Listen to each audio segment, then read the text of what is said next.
Later the same day, I've eaten, feeling better. I'm holding my legal papers here. I don't need to be holding that. What I always want to do is pray first that we're reaching the right people, that God's will is being done. And what this one is going to be about, I'm finding Kanye West to be one of the most interesting characters right now. They're saying he's anti-Semitic. How does this relate to the book of Revelation? The Acharit Hayamin, the end times? Well, stay tuned to Temple 420 and Pastor Greg X and find out what Ye has to do with the end times. I don't know, I think it's so funny that he's so in the news right now. He switched these glasses. All right, my nose doesn't quite as big, like my own personal insecurities. Unfortunately, to read the Bible, I have to use two pair of glasses, but I can read my phone with just these glasses. It says Ye West, so I don't know if he changed his name from Kanye West to just Ye, or if he changed it from Kanye to Ye. I'm not part of the billionaire class of people and keep up with them. But he was complaining, because they always call me a rapper, blah, blah, blah, blah, blah, instead of a billionaire. And he goes, we had to fight for the fashion designer. And so now it's interesting right here. So it says, Ye West launches latest anti-Semitic tirade during interview with Chris Cuomo. So I guess, I don't know if this is before the breakfast one or afterwards, but they're trying to make him look crazy. Rap and fashion icon. He says, yeah, they'll call me. I had to fight for fashion icon, but they always want to call him a rapper instead of a billionaire. Ye West resumed his disturbing campaign of anti-Semitism on Monday night during an interview from his car with News Nation, never heard of News Nation host Chris Cuomo. That's the former governor who got fired's brother who got fired from CNN, who their dad was the governor. No silver spoon there. The segment came as West, who has legally changed his first name from Kanye, has been engulfed in controversy for weeks over numerous anti-Semitic remarks that he has made that have gotten him suspended on social media platforms. When Cuomo broached the issue, West responded that he didn't like the term anti-Semitic. Why don't you just say anti-Jewish or pro-Jewish? Semitic. Okay, let's go over what the word Semitic means. I think it means, and I always say think because words change all the time, but my understanding of the word, it means from the Mediterranean. So Greeks, Italians, Jews, Carthaginians, people of southern France and southern Spain, Corsica, Gibraltar, Mayorkas would all be considered Semitic people because they're from the Mediterranean. I believe that's what it means. But it's come to mean anti-Jewish. But people don't say anti-Jewish for some reason. They say anti-Semitic. I learned that when I was a kid. He's an anti-Semite. Oh, they said that about Malcolm X. Yeah, and then I finally read his autobiography, and I'm like, oh, Malcolm X wasn't really anti-Semitic. He even admired, kind of like Kanye, admired the Jewish people's stick-togetherness and how they've gone through hard times and stuck together as a people. And said the black people need to do the same thing. That's what Malcolm X said. Kanye is saying something similar these days. He's saying we need to be like the Jewish people in that we look out for each other rather than being at each other's throats. And what he said today, someone said to him, come see the Holocaust Museum. He goes, yeah, come to Planned Parenthood with me. That's our Holocaust. And he's right, because like 52 million babies have been murdered here, and more than half have been black babies. I mean, it really is a horrific Holocaust. It's been a term that's allowed most people, specifically in my industry, to get away with murder, sometimes literally, he claimed, without evidence, says the article. I wouldn't doubt it. I believe Kanye. and get away with robbing and doing bad people. People always say, I got screwed on a deal. Would that could come as a surprise to you if I said, hey, a music exec screwed someone on our deal? Does that sound kind of normal to you, kind of commonplace? And so anyone who's had a favorite musician, I mean, even Elvis Presley, I don't think he had Jewish managers or agents, but he made all that money and then kind of died broke. He makes more money now that he's dead every year than he did when he was alive. His estate does. And there are other famous stories of musicians, super talented people, being taken advantage of in the music and entertainment industry, sometimes by Jewish people, not always, but that's the point Kanye is trying to make, is that in Los Angeles and New York, where there's a lot of Jewish people and those industries are headquartered, a lot of Jewish people have gone into the business of entertainment. Some as entertainers, but a lot of them behind the scenes where the real money is. Kind of like in the gold rush. It wasn't about finding the gold, it was about supplying the gold miners with products and services. You're saying it's anti-Semitic, but I don't believe in that term, West claimed. One thing is, black people, also Jew. I classify as Jew also, so I actually can't be anti-Semite. So the term is actually not factual. I don't feel like Ye really speaks this disjointedly. I mean, maybe when you're speaking, you say things that are a little different than when you're writing. But this article clearly, the writer of the article clearly doesn't like him. West rambled about a number of seemingly unrelated topics, including his claim that a woman could have one bad man in her life that makes her dislike men, which he then transitioned into saying he's been screwed over 10 times by people in the last 2 years, probably meaning Jewish people. So he's like, well, I would like, if I got screwed over by 10 black people in 1 year, I'd be like, fuck those black people, maybe. So if he's getting screwed over by 10 Jewish people in 1 year, he might be thinking, fuck those Jewish people. West also repeatedly snapped at Cuomo anytime that Cuomo would try to take control of the interview, often appearing visually agitated on camera.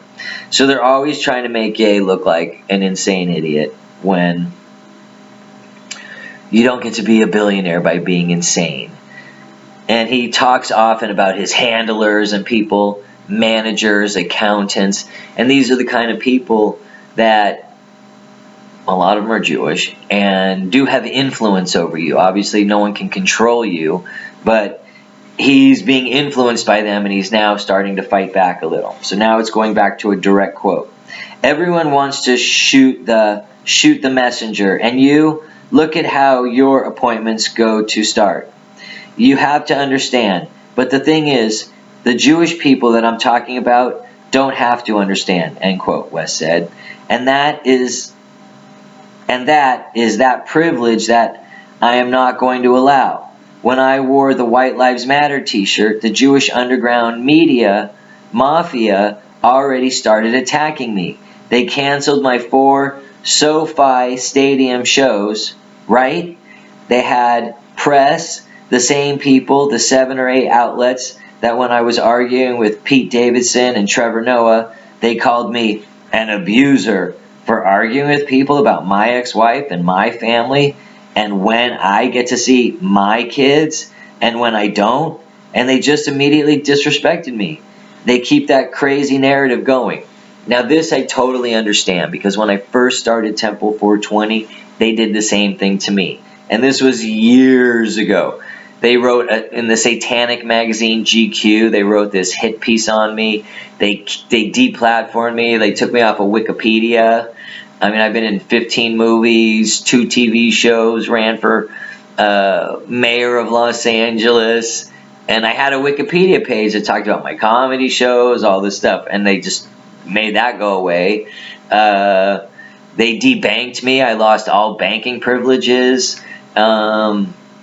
I was suspended off a lot of social media. I've had different social media accounts suspended. So I've gotten used to this treatment, and I'm not even a billionaire. I'm just a dude. But I always thought, they do what to me first before they do it to everyone else. And so I said back in 2006 when they first arrested me, I'm a church. You guys did not act in a lawful way, and they don't care, and they get away with it. And our Justice Department, our FBI are totally corrupt. They were corrupt back then, and I knew it. Nobody believed me because they're like, "Oh, the FBI wouldn't do that. They wouldn't steal from you." I mean, I had them on tape stealing shit, putting my stuff in their pockets. I had it on tape. I still have it on tape, and nothing ever happens. These fucking thieves. They lie. They lock you up. They get you on process crimes. Oh, you lied to the FBI. 10 years in prison, whatever. They're criminals. And these people, like, when you're afraid of your own government, that's tyranny. When the government is afraid of you, that's liberty. All right, I'm going to get back to the book of Revelation.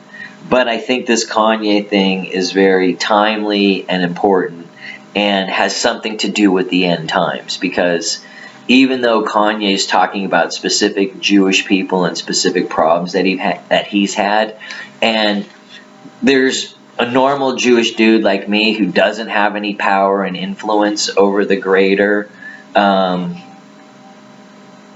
culture because I was excised from it 15, 20 years ago.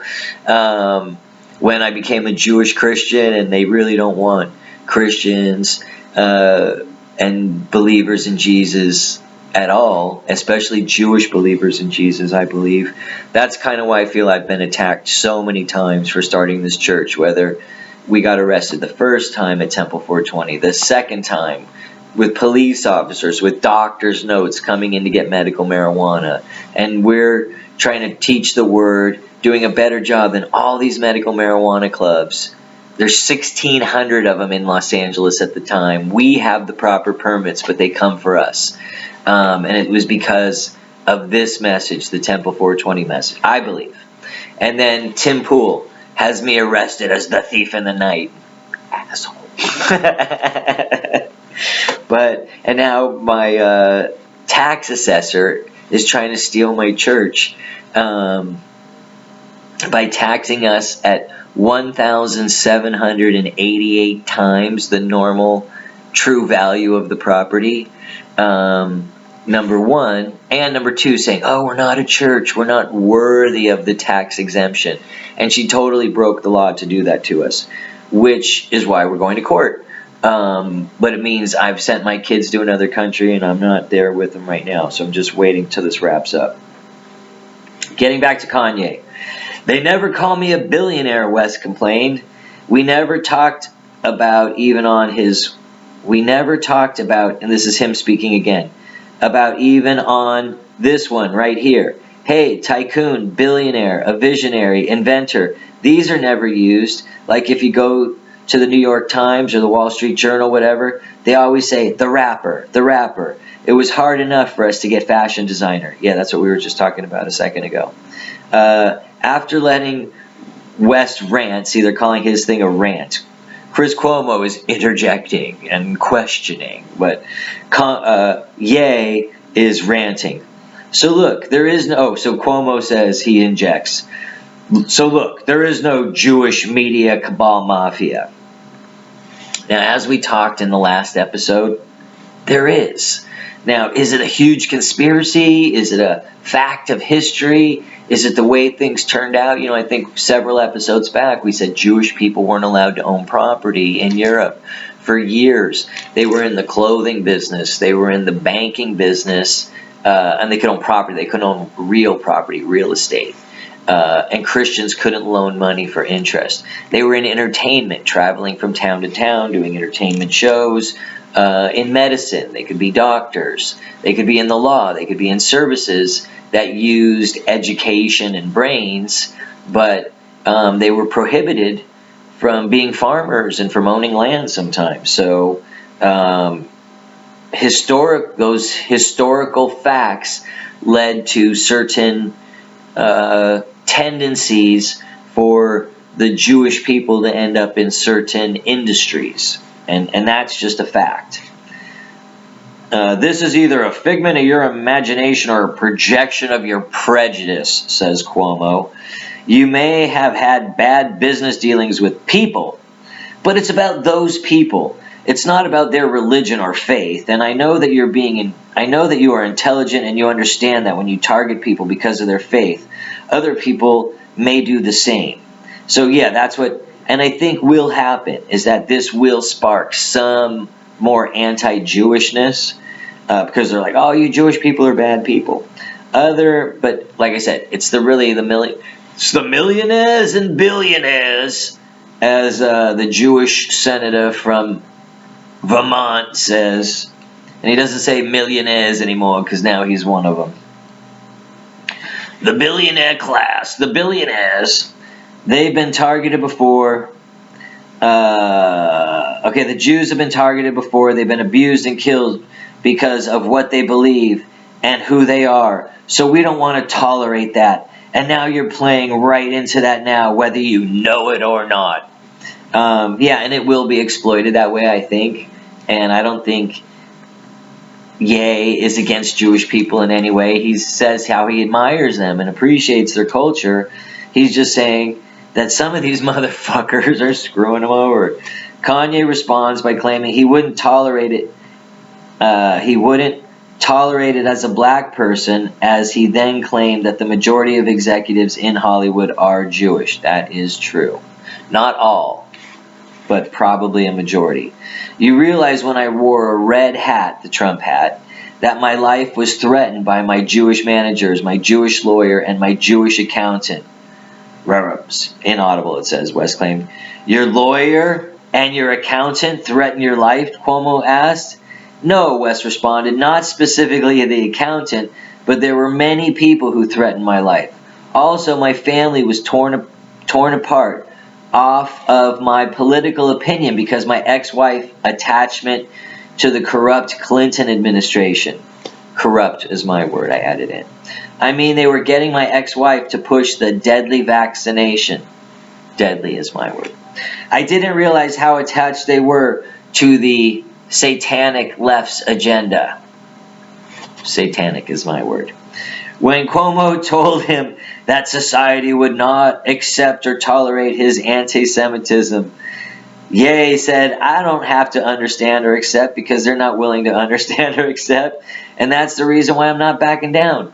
People have had their careers destroyed. That's why I keep saying, oh, well, yeah, Ye is dangerous, or Ye is dangerous because he will keep talking. Jewish people own the black voice. We're not going to be owned by the Jewish media anymore. And he just bought Parler, so there's a break right there. When Cuomo later tried to regain control of the conversation, West responded, bro, la, la, la, la, la, which meant that Chris Cuomo was just being an idiot. West then suggested that there was a conspiracy to have Jewish people in every celebrity's contract so that Jewish people could have control over them.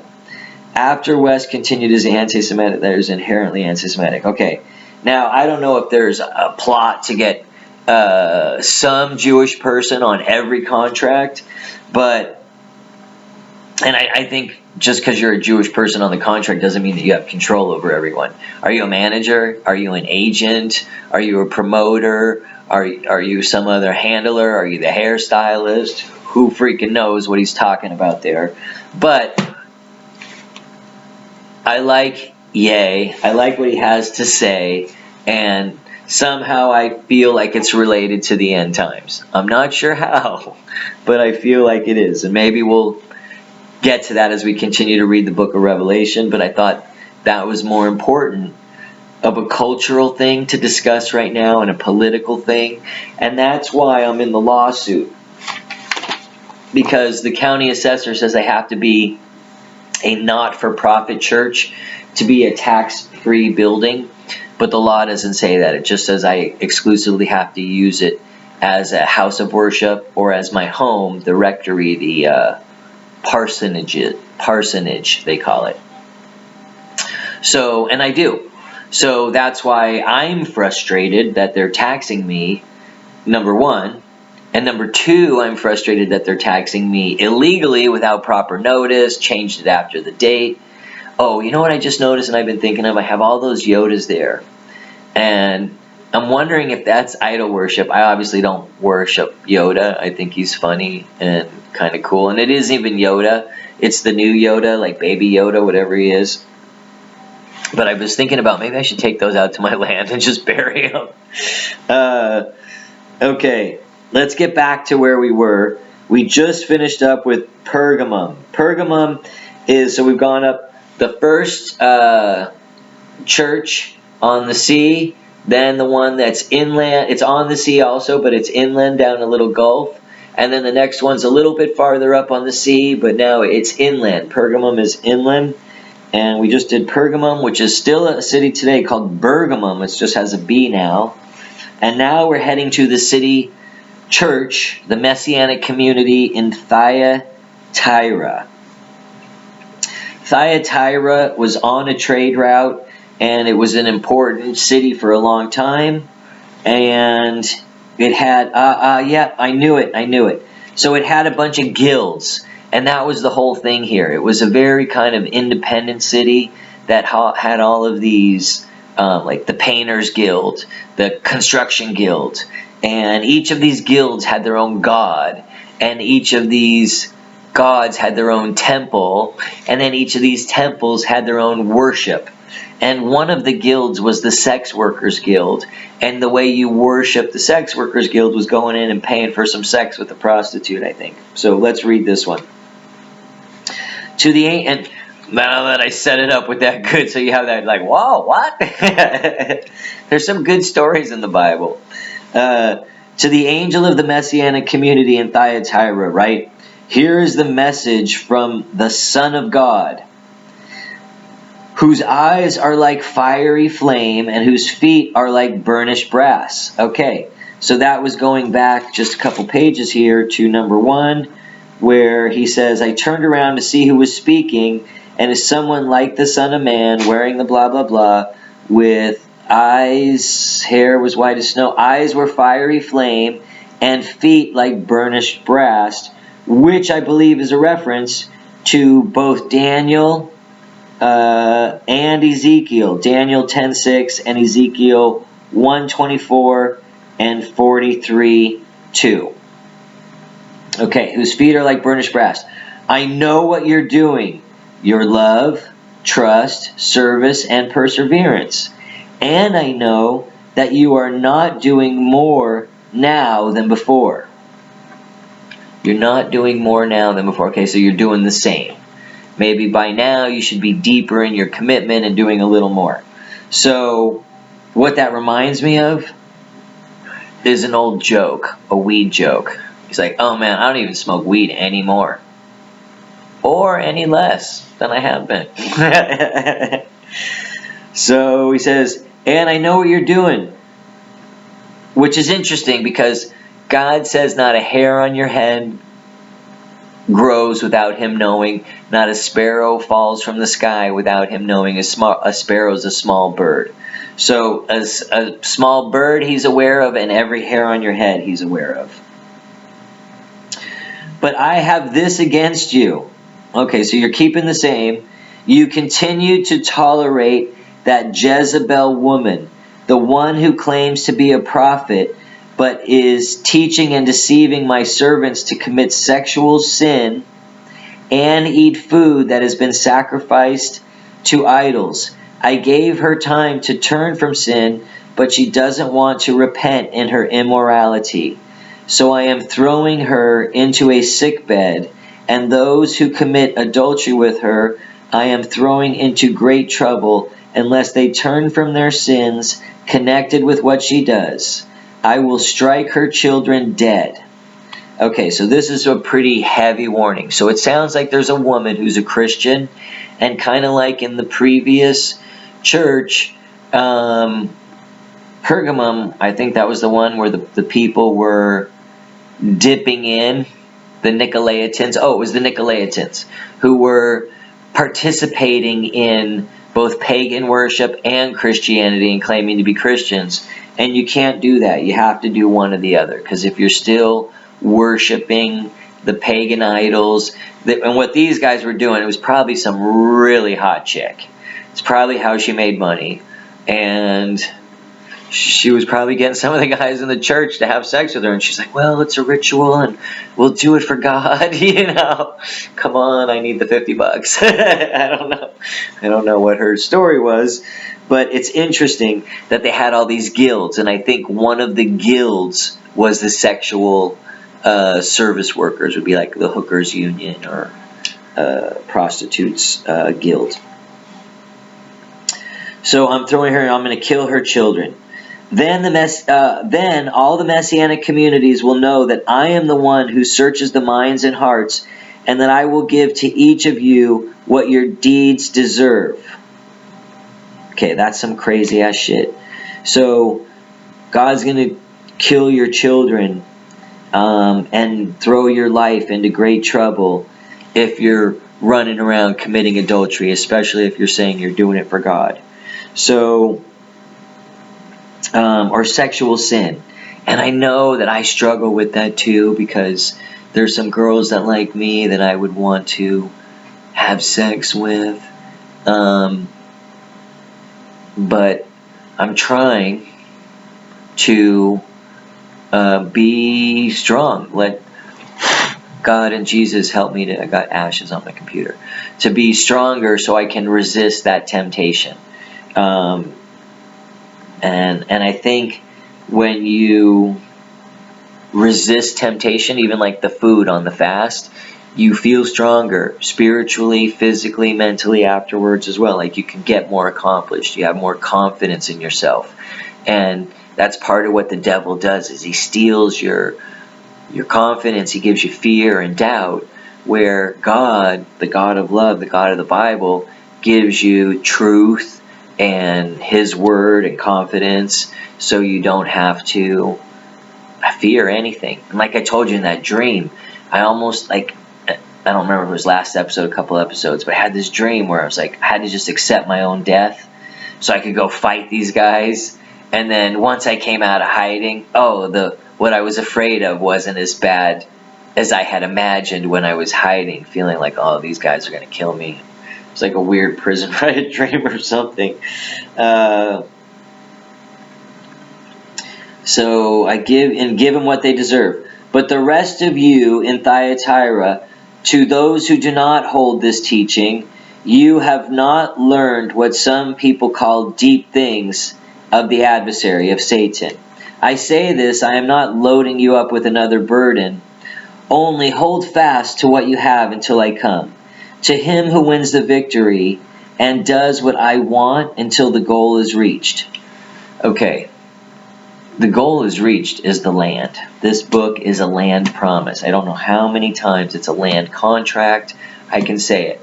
There is a promised land, but God's only going to give us the land if there's enough of us who repent and follow his word. And here's what it says here. And this is like the short part. I think this is directly, it's all Jesus' words, so I don't know why this part is separated. Oh, it's from the Psalms. He's quoting the Psalms here. He says, I will give him authority over the nations. He will rule them with a staff of iron and dash them to pieces like pottery. Okay, so the parts that are like separated are when he's quoting directly from the Old Testament. So Jesus says this when he's like, hey, he says, you guys who have not learned what some people call deep things of the adversaries. I guess, thank goodness. I say this, I am not loading you up with another burden, not to learn those things, but hold fast to what you have until I come. To him who wins the victory and does what I want until the goal is reached. Then he quotes the Psalm, I will give him authority over the nations, and I think he's speaking of himself. He will rule them with the staff of iron, meaning that he'll punish the bad ones, and dash them to pieces like pottery. So if your nation, if your city, if your family, if your church is not living up to his expectations, he has the authority to judge you and smash you and close you for your freaking drag shows. just as I'm in the church, just as I have started receiving authority, just as I have received authority from my Father, I will also give him the morning star. Just as I have received authority from my Father, Jesus is saying, I will also give him the morning star. Those who have ears, let him hear. The Spirit is saying to them, I will also give him the morning star. All right, that's a good one to look up. I always hate, because I always thought the morning star was the devil. Okay, I will also give him the morning star. Maybe he's going to give him the whack. All right. As we just hit 30 minutes, we're going to go to Sardis, Philadelphia, and Laodicea next. And these are all on a row, like there's a postal route heading down to one city to the other. I'm going to do it right now. I'm going to have some water. My throat's a little parched. But other than that, God bless you guys. Thanks for paying attention and listening. I don't know if hey, if you've made it this far and you've listened to any one of these complete episodes and you're seeing this, write me a little note just so I know that there's a real human watching. Appreciate it. God bless you guys.